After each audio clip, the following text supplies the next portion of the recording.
Hello, Salt Strong. I listened to Luke's game plan for the weekend, and it sounds really good. Um, Unfortunately, I'm not down in Florida, so I can fish that inshore fishery. It's killing me. I love fishing down there. I love being down in Florida, but I still have a house up here on the eastern end of Lake Erie. In the process of selling it, so if anybody wants to buy a house on Lake Erie, let me know. I'll fix you up with a good deal.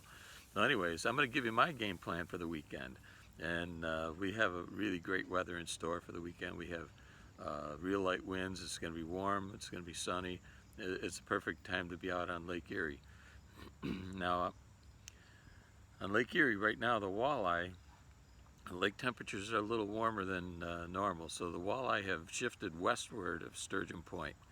And I'm talking about a good 25, 30 miles out from the city of Buffalo. So if you do go out, you want to launch from Sturgeon Point or Cattaraugus Creek to put you west far enough, and even to Barcelona, which is down near the New York-Pennsylvania line, to get out on the lake.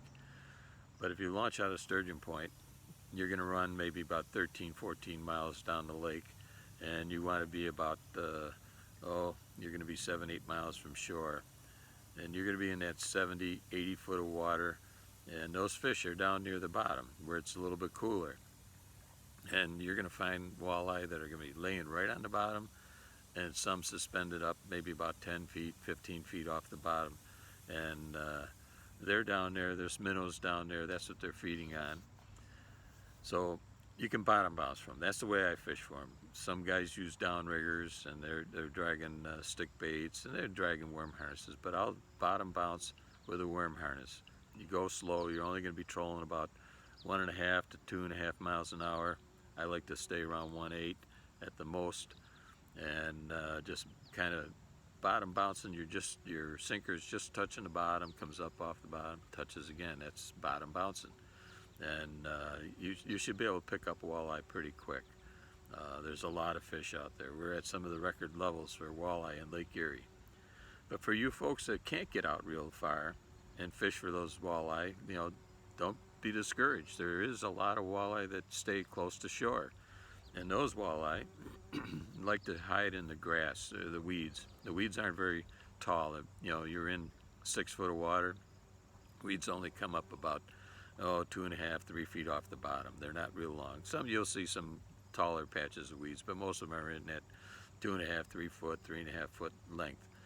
So those walleye are kind of an hour before daybreak or a little more. It's dark, and just after sunrise, those fish are sitting on top of those weeds, and they're feeding on minnows. There's a ton of minnows in there.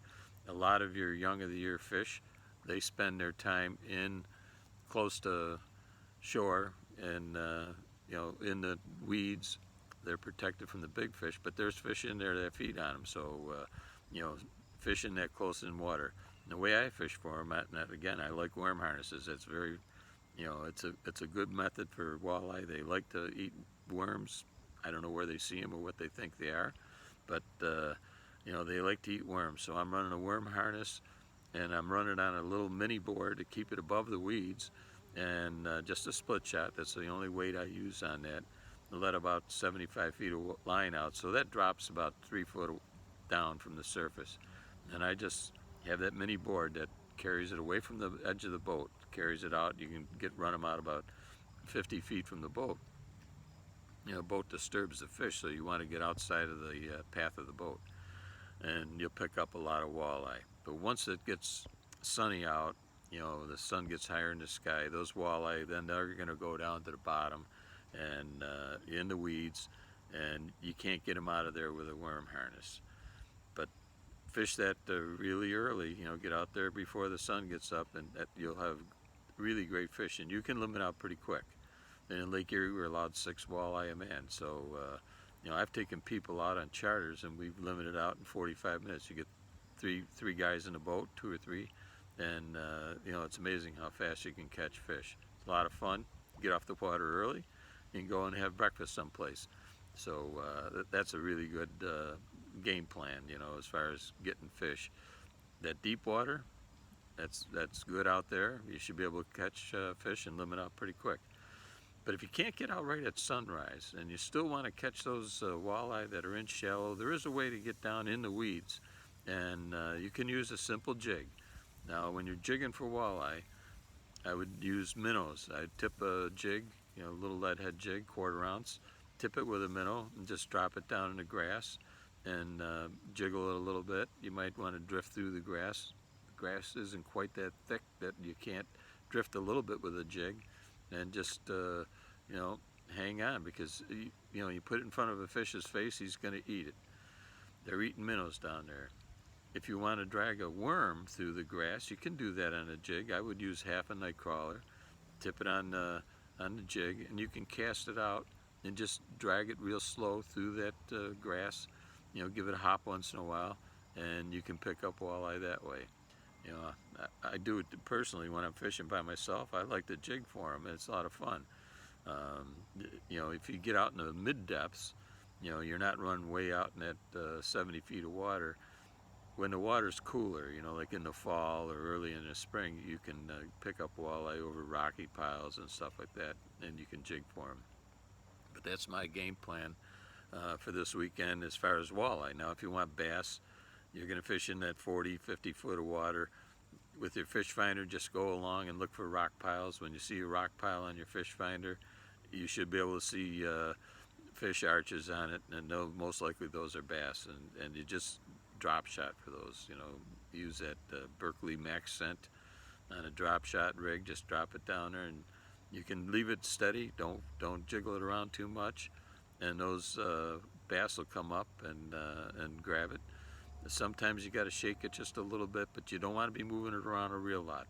It's a pretty subtle finesse presentation. Lake Erie, that's the way to get bass, is drop shot. The pros that come up here to fish, they drop shot. You don't have to be throwing all kinds of fancy lures. Just keep it pretty simple with a worm, a color worm you want to use on Lake Erie. Green pumpkin's real popular. That works really well. I also like a black, Max Scent. That's another real good color. I'd stick with those two. You don't have to have a lot of variety. Those two are pretty effective for bass. And if you want yellow perch, you got to go out deep again for those. They're in about 70 feet of water right now, maybe out to 80 feet. And eastern Lake Erie, we catch a lot of big perch. Everybody's looking for those 10, 12-inch perch. Sometimes you get perch that are less than 10 inches, and they would keep them at the other end of the lake, but our area here, nobody wants to keep those fish that are under 10 inches.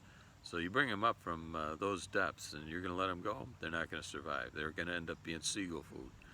So, I've been a proponent of, releasing fish that are going to survive. If you can't release it and know it's going to live, you put it in your cooler and keep it. If you are determined to release those fish, you're going to need to fizz them. That's one method of releasing them without killing them. So learn how to fizz and to release your perch. If you can't do that, and you don't want to keep those 10 inches or smaller, and you're feeding the seagulls, those fish must be counted towards your creel. It's in the New York State regulations. Not many people adhere to that, but if you're a good angler and want to follow the rules, that's what you do. We have a pretty liberal creel limit of 50 perch in New York State. So if you only come home with 40 because you had to release 10 that you didn't want and the seagulls ate it, you got enough perch. You can easily release those fish or let them go and let the seagulls eat part of your catch, but you count that. So that's my weekend game plan, and I just hope everybody that does get out on Lake Erie, be safe. It's a big lake, it's big water, it's an inland sea, so take care, tight lines. This is Captain Tom with his weekend game plan.